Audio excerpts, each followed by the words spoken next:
একদিন অফিসের বস মিটিংয়ে সবাইকে একটি করে বেলুন ধরিয়ে দিয়ে বললেন যে সবাই এখানে নিজের নাম লিখুন এবং রুমের মাঝে নিয়ে বেলুনগুলো রাখুন। সবাই সবার বেলুনগুলো সেখানে রাখলো। এবার বললো যার যার বেলুন খুঁজে বের করুন। তখন তারা বেলুনগুলো খুঁজে বের করতে শুরু করলো। বেশ কয়েকজন নিজের বেলুন খুঁজে পেলেও নির্ধারিত সময়ের মধ্যে অনেকেই খুঁজে পাননি তার বেলুনগুলো, যার ফলে সবার মাঝে একটা বিশৃঙ্খলা সৃষ্টি হলো এবং সবাই এক প্রকার যারা বেলুন পেয়েছে তারাও তেমন একটা খুশি হননি, কারণ তার সঙ্গীরা বেলুনহীন এবং যারা পাননি তারা তো একেবারে হতাশ। অ্যান্ড এরপর তিনি আবার বললেন যে তোমরা সবাই আমার কাছে চলে এসো, এবং সবাই কাছে চলে আসলেন।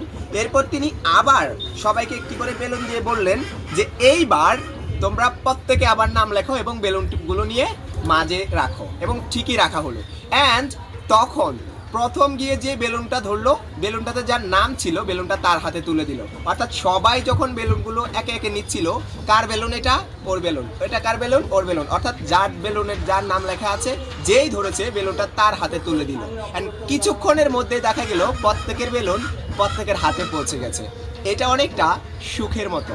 আপনি যদি সুখের সন্ধান করেন তাহলে আপনি সারা পৃথিবী খুঁজেও সুখের সন্ধান পাবেন না, কিন্তু আপনি যদি আপনার পাশের মানুষটিকে সুখী করার চেষ্টা করেন, অর্থাৎ তাকে হ্যাপি রাখার ট্রাই করেন, প্রত্যেকেই যদি চেষ্টা করে যে তার পাশের মানুষটা হ্যাপি থাকবে, তাহলে খুব সহজেই সুখ সবার মাঝে ছড়িয়ে পড়বে। সো সুখ সেটাই যেটা আপনাকে সন্তুষ্ট রাখে, খুশি রাখে। সো মানুষের খুশিতে, মানুষের হাসিতে আনন্দ পেতে শিখুন। নিজে একাকী স্বার্থপরের মতো সুখী হতে যাবেন না, তাহলে পৃথিবীর কোথাও সুখ খুঁজে পাবেন না। পাশের মানুষটিকে সুখী করার চেষ্টা করুন, দেখবেন সুখ এমনিতেই আপনার কাছে ধরা দেবে। কারণ all action has equal and opposite reaction. প্রত্যেক ক্রিয়ার সমান ও বিপরীত প্রতিক্রিয়া রয়েছে।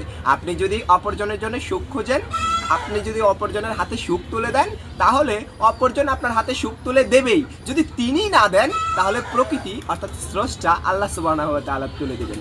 আসসালামু আলাইকুম।